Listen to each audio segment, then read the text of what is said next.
Hello and welcome to part 2 of our conversation with author of Getting Things Done, David Allen.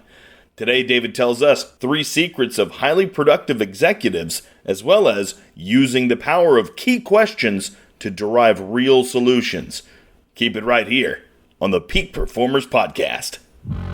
Welcome to this edition of Peak Performers Podcast with your host, Thor Conklin. Thor will be sharing the necessary tools, strategies, and psychology you'll need to become a peak performer in any area of your life or business.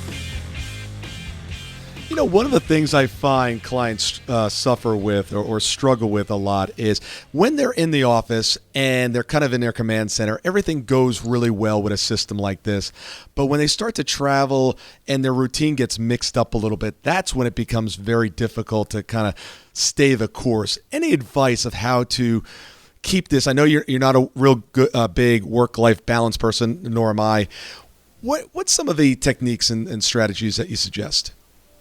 Well, I think you need to build a virtual office for yourself. You need to make sure that wherever you are as productive as you'd like to be, which means, you need all the tools, all the reminders, all the gear, et cetera, that you need in order to be able to navigate wherever you are with a clear head. Does that mean when you're on the beach in Hawaii and walking down the beach, you should have your smartphone with you? It depends. If you need your smartphone with you in order to stay present so you can enjoy the beach, sure. If the smartphone becomes a distraction, then, Jesus, leave it back in your hotel room, for Christ's sake. Give yourself a break. So a lot of it has to do with what do you need where? And, I like to be as minimal as possible. Many times I don't even carry my phone with me. I just carry my little note taker wallet that has a little notepad and a pen with it, because that's all I need ultimately. If something happens somewhere or some input or some idea or somebody asks me for something or whatever, I just jot a note. It gets back in my physical in basket. That'll get emptied every 24 hours. And so I'll deal with it. So I don't need a whole lot of tools around. Unfortunately, most people are living in emergency scan modality. That means it's the MOFO. I'm afraid of missing out, and fear of missing FOMO. It's a fear of missing out. It's like, oh my God, I have to have everything with me. It's like, why? That's just because they haven't handled all their stuff. They've got a huge backlog of things. They're afraid they're missing something that they should have dealt with before, et cetera, as well as they're addicted to the dopamine rush that social media is giving them. So there's a lot of those factors that are highly affecting people's productivity. So, there are multiple things that you need to do to be able to handle that. But back to your original question, when you move around, you just need to make sure that when you're moving around, you have a clear head. You have everything with you need when you move around. And if not, you better get your act together. Love it. Every peak performer that has ever lived or will live does one thing extremely well. They know how to take their ideas and execute on them. Ideas and knowledge are not power, but the ability to execute on them, that is real power. If you consider yourself a peak performer and really want to take your game to the next level and truly master the science of execution, I would like to send you some information about our upcoming event, Business Execution Summit. Simply take your phone and text the word BE Summit, one word, to 41411. And I'll send you some additional information on how to master the most important skill you will ever acquire for your life or your business. From all the executives that you've worked with, the ones that really stand out in your mind that really are ultra productive, what is their secret compared to the rest? I think if you had to nail it down, I would say their ability to maintain a meaningful focus and their ability to maintain control of their environment. And those are two things that's the ultimate kind of the zeros and ones of productivity or of managing yourself and managing a company is basically, are things in control enough so you're not distracted by leaks in the boat? And are you focused on where the boat needs to go? So those are two core elements, is focus and control. So I think the most successful people I've worked with and met and dealt with are people who had an ability to both maintain and have an interest and a passion for maintaining the focus on what they needed to focus on, and at the same time were willing to, create systems and create processes that created enough control of that so they didn't throw themselves and everybody else around them, out of whack, in the process. So it's a delicate balance between those two things. If you're not in control, it's hard to focus, and if you don't focus on the right stuff, you lose control. So there's a very direct connection between the two, but those are actually two different processes. If you need to get control of your desk or your mind or your email, that's a different process than deciding whether you even should get the emails to begin with, which is the focus piece. So, those are, you have all the things you need to focus on, and then you have all the stuff that has now generated that I need to keep control of so it doesn't run me into the ground. Let's dive into that a little bit and bring that down to the calendar level. What do you find that they're doing? Are they scheduling specific days to do certain things? Are they splitting up their days? Is it consistent? What do you find in their scheduling? Most executives that I work with are just at mercy of their calendar. Everybody's trying to grab hold of it. I mean, they're at mercy of their meetings and their email. I mean, that's like eating everybody alive. So kind of getting in control of that. Yeah.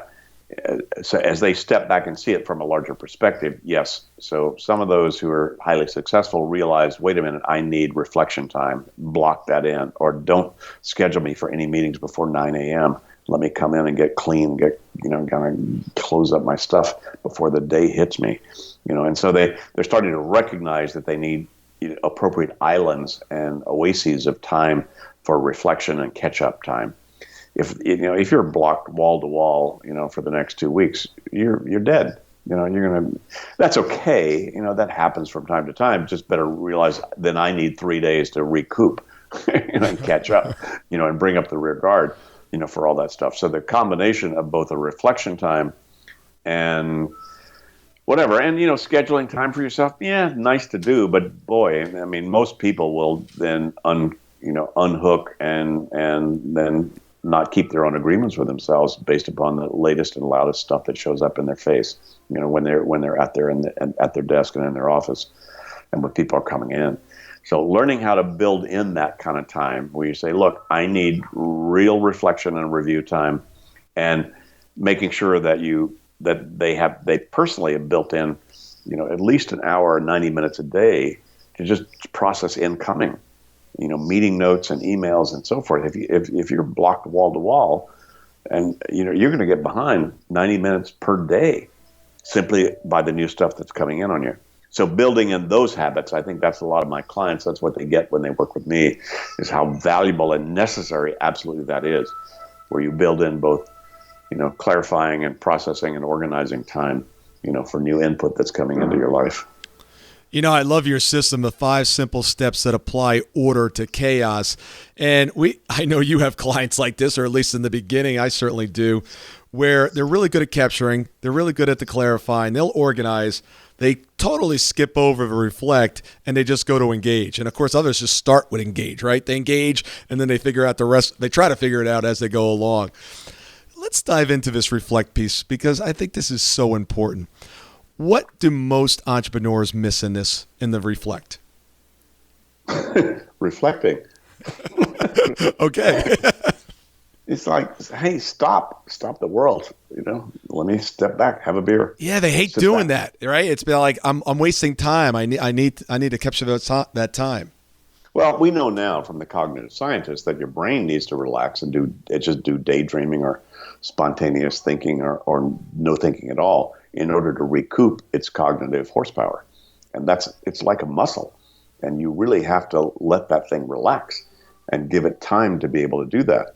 And, that takes various forms. That could take form like, having a glass of wine like I am right now, in the nice, lovely evening in Amsterdam here, and thinking about nothing, all the way to let me step back and look at sort of everything going on in my game from a higher perspective, sort of forest management instead of tree hugging. And that kind of step back, let me look at this thing from a higher perspective, take a breath, have a cup of tea, have a cup of coffee, have a glass of wine, whatever you need to do, and step back and think about all that stuff on some consistent basis. Okay, wait a minute, where am I? Because we all get wrapped around the axle. We all get hung up down in the weeds. Come on, life's like that. But just make sure that you're in the right weeds on some consistent basis. But in order to do that, you can't do it from down in the weeds. You have to build in some sort of a quiet time, contemplative time, reflective time, whatever. And yes, you need that for your team as well as your group or your management group or your team or whatever, but you need that for yourself personally so that you know how to show up at your management team meeting, so you're present and you've seen it from a larger perspective, and you can show up not feeling like you're being driven by the latest and loudest. Yeah, my system is asking great questions, sitting on the couch, having a glass of wine and really contemplating some key questions. Are there some key questions in your life that you ask yourself? I have to say, Thor, it comes down to real simple, called what most has my attention right now. Because the answer to that has the answer to everything. And then what's the next step to address it? Right. Or is there a next step to address it? What most has my attention? Maybe it's global warming. I don't know. But then you have to decide, wait a minute, is there anything I can do about that? Is it actionable? Yes or no? Yeah. Yeah, right. So you go through the algorithm I basically recognized and defined, which is what do I need to do to get that off my mind? Is there anything I need to do about my mom's elder care? Is there anything I need to do about this life-threatening illness I was just diagnosed with? Is there anything to do right now about my son who was just diagnosed with ADD? Those are the things, that's the question to ask yourself. Wait a minute, what most has my attention about these things? And then what, if anything, can I do to either clarify, resolve, handle, finalize, whatever? What do I need to do to get this situation sort of on cruise control? And, as simple as that sounds, that's profound. Oh, absolutely. Because, your life is profound. And if you're really willing to be honest and self-disclosing to yourself about what's got your attention and, what's grabbing your, what's got you, and what do you need to think or decide or do about any of that, if anything, and make those decisions. That's the lack of that is what's causing most of the stress for most people. Yeah. And I'll add one to that is I'm always asking myself, who else can do it? Yes, I can do it, but who else on my team or who else in my world could actually get this thing done? Because it's not about me getting it done. It's about it getting done. Yeah. Well, that's where you come down to, well, wait a minute, what's the next step? And as you know, in my GTD process, it's like, look, if the next step takes 2 minutes, you should do it because it takes longer to track it than to do it. If the next step takes longer than 2 minutes, then you need to ask yourself, can somebody else do this? In which case, hand it off. So no kidding. So only in the third case, longer than 2 minutes, not able to delegate the action, then that's what you need to track in your own inventory of reminders of stuff you need to do. But no kidding, hand off. So, and most people don't hand off because they haven't decided what the next step is. And, if you do that and then ask yourself those questions, it becomes a lot easier. Well, David, thank you very much for making my life much easier since 2001. I've loved your work. Thank you for sharing with the audience today these great insights. Love the questions. I'm going to incorporate that into my daily habit. And I really appreciate you spending the time with us. Tell the audience how they can get a hold of you. Yeah, www.gettingthingsdone.com is our website. Lots of stuff there that people can access in terms of ways to play further with what we do. I'm GTD Guy on Twitter and DAllen45 on Instagram. So come and play. Happy to engage with everybody. Absolutely. Get his book. It is absolutely terrific. Thank you, David, very much. And look forward to having you back on the show. My pleasure. Take care, everybody. Have a great rest of your life. Thank you so much for listening today. I really do appreciate your time, and I hope you found today's show valuable. If you would like to receive these shows automatically to your phone or to your computer, simply go to iTunes and subscribe. After listening to several of the shows, if you're so inclined, please leave us a 5-star rating, as this helps us reach additional people and spread the message.